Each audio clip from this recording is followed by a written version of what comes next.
नमस्कार दोस्तों, आपका स्वागत है।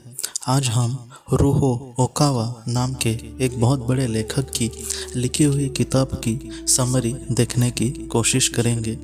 ये जो किताब है वो 1987 में प्रकाशित हुई थी। इसमें कुछ महत्वपूर्ण बातों को बहुत ही अच्छे ढंग से हम सबके सामने रखा गया है। सबसे पहले ब्रह्मांड और जीवन की उत्पत्ति। पुस्तक की शुरुआत एक भव्य कथा से होती है जिसमें ओकावा ब्रह्मांड की रचना को एक दिव्य चेतना से जोड़ते हैं जिससे सब कुछ प्रारंभ किया है। उनके अनुसार एल कैटारो नामक एक परम शक्ति जो सभी का प्रतिनिधित्व करती है, उसी ने प्रेम, वृद्धि और सामंजस्य भावना से इस ब्रह्मांड की रचना करी है। यह दर्शन पूर्वी दार्शनिकता के समान है, लेकिन इसे विस्तृत और उच्च स्तर पर रखा गया है जो मानव अस्तित्व के सवालों का समाधान करता है। ओकावा का मानना है कि ब्रह्मांडीय व्यवस्था को समझना हमारे जीवन के अनुभवों का अर्थ समझने में मदद करता है और हमें आध्यात्मिक उन्नति के पथ पर लेकर जाता है। मानव जीवन का उद्देश्य। ओकावा के अनुसार मानव जीवन का उद्देश्य आत्मज्ञान और आध्यात्मिक उन्नति करना है। उनका कहना है कि प्रत्येक व्यक्ति एक आत्मा है जो अस्थायी रूप से एक भौतिक शरीर में निवास करता है और पृथ्वी पर जीवन एक यात्रा है जो हमें आत्म उत्कर्ष की ओर लेकर जाती है। जीवन के विभिन्न संघर्ष और चुनौतियों को हमारे भीतर की आत्मा को शुद्ध करने के अवसर दिए हैं। ओकावा जीवन को एक स्कूल के रूप में देखते हैं जहाँ प्रत्येक अनुभव हमें बेहतर बनाने आता है। वह यह भी बताते हैं कि हमें अपनी इंद्रियां और अहंकार पर काबू पाने की आवश्यकता है क्योंकि ये हमें आत्मज्ञान से दूर लेकर जाते हैं। खुशी के आध्यात्मिक नियम। सूरज के नियम में ओकावा कई आध्यात्मिक नियमों का वर्णन करते हैं जो खुशी और संतोष की ओर हमें लेकर जाते हैं। प्रेम का नियम। प्रेम को ब्रह्मांड की आधारशिला बताया गया है। ओकावा प्रेम के विभिन्न प्रकारों के बात करते हैं जैसे आत्म प्रेम, दूसरों के प्रति दिव्य प्रेम। वह बिना शर्त प्रेम देने पर जोर देते हैं, मतलब ऐसा प्रेम कि जहाँ पर हम प्रेम के बदले कुछ भी नहीं चाहते क्योंकि यह सकारात्मक ऊर्जा उत्पन्न करता है जो न केवल हमारे जीवन को बल्कि हमारे आसपास के लोगों पर भी उसका एक सकारात्मक प्रभाव डालता है। ज्ञान का नियम। आत्मविकास के लिए ज्ञान और बुद्धि आवश्यक है। ओकावा के अनुसार ज्ञान केवल बौद्धिक नहीं होता बल्कि इसमें आत्म जागरूकता का सही निर्णय भी शामिल होता है। आत्मचिंतन का नियम। आत्मचिंतन अपनी कमियां और गलती को समझने के लिए बहुत ही ज़्यादा महत्वपूर्ण है। यह आत्मशुद्धि का साधन है जिससे हमें अपनी कमजोरियों को पहचानने में मदद मिलती है और हम अपने आप में सुधार कर सकते हैं। प्रगति सभी जीवों का स्वाभाविक इच्छा है। ओकावा पाठकों को क्षमताओं और समझ को बढ़ाने के लिए प्रोत्साहित करते हैं क्योंकि यह न केवल व्यक्ति को बल्कि समाज को और मानवता को भी आगे बढ़ने में मदद करेगी। ओकावा सकारात्मक सोच और उसकी दृष्टि विजुअलाइजेशन को भी जोर देते हैं। उनके अनुसार विचार ऊर्जा के रूप है जो अनुभवों को आकर्षित या विकर्षित कर सकते हैं।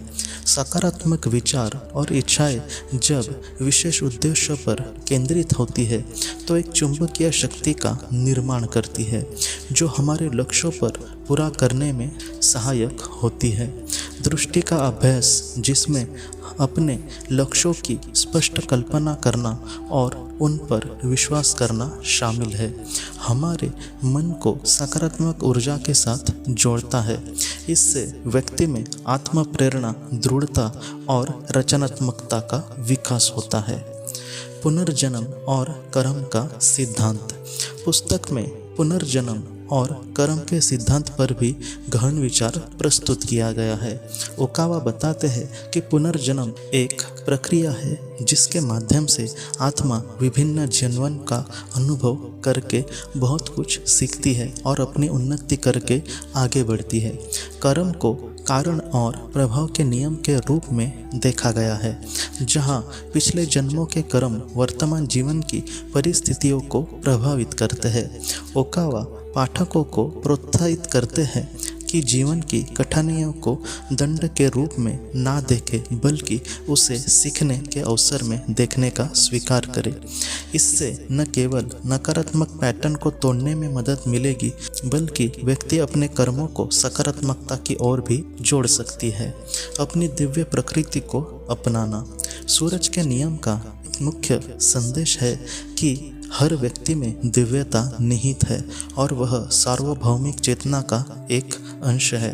ओकावा पाठकों से आग्रह करते हैं कि वे अपनी दिव्य प्रकृति को पहचानें और ऐसे जीवन का अनुसरण करें जो उनमें उच्चतर स्व का सम्मान करते हो।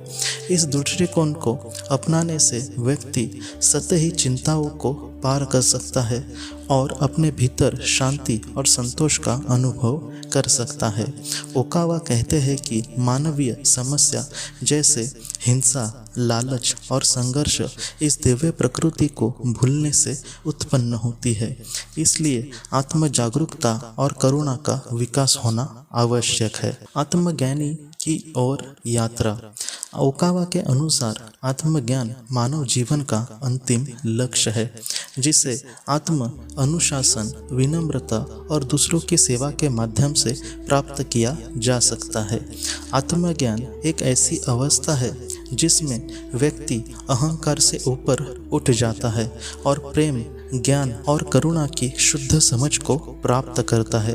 पुस्तक पाठकों को आत्मज्ञान की ओर दिशा में बढ़ने के लिए प्रोत्साहित करती है और यह स्पष्ट करती है इस यात्रा के धैर्य और दृढ़ संकल्प के साथ साथ भौतिक संलग्नताओं से मुक्ति भी आवश्यक है। आधुनिक जीवन में आध्यात्मिक नियमों का प्रयोग।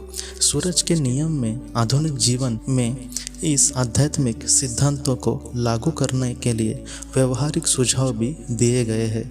ओकावा कहते हैं कि लोग दया और अभ्यास करें, ज्ञान प्राप्त करें, जीवन की चुनौतियों को अवसर के रूप में स्वीकार करें और विपरीत परिस्थितियों में भी सकारात्मक मतलब पॉजिटिव कहीं ना कहीं अपना दृष्टिकोण बनाए रखने की कोशिश करें।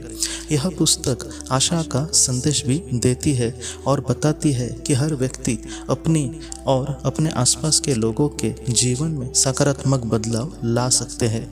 आध्यात्मिक नियमों को अपनाकर हम न केवल संतुलित और खुशहाल जीवन जी सकते हैं, बल्कि एक अच्छे समाज में भी अपना योगदान देने की कोशिश कर सकते हैं।